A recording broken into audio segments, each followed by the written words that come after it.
kakati Ykee Bender mu festive season zino yaguze ettaka, yaguze essomero, talking about property.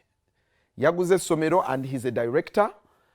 Sente ze zakola as investing, so he has started up a school, something I believe is good. Over the weekend babadde bamu-unveilinga ku ssomero lye. Era essomero lino asuubizza nga y'omuyimbi ebimu ku it's going to be more of service. Era awaddeyo abaana abali ku kyalo ndowooza over 500 bursaries ng'omuyimbi okwebaza abawagizi babamuwa ssente. That's the school. So jo babadde bamu-unveilinga mu butongole Ykee Bender oyo. So essomero baliyita ani? A Golden High Mixed School. A Golden High. Liri awo e Kajanzi at Golden High School Mixed Day and Boarding. Yeah, that's Ykee Bender. Soko omumpeeko ng'ayogera nga bamu-unveilinga yagenze nga bali ababaaya atayagala kumanya.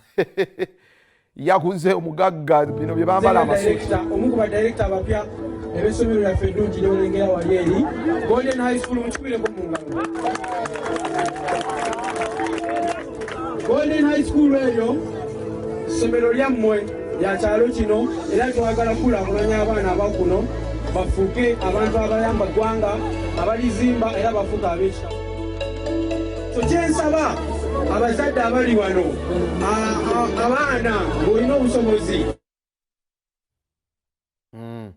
That's Ykee Bender mu mbeera eyo. So it's good to invest, guys. Abayimi mu investing, these are the ventures you should look out for.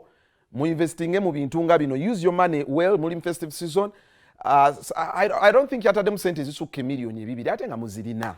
So that is Ykee Bender for you. Essomero liryo. Gladly. I'm glad. I'm proud of you, Ykee. You've always been different. Mu bayimbi, there's something about you in terms of management n'engeri gy'olowooza. Big up on yourself.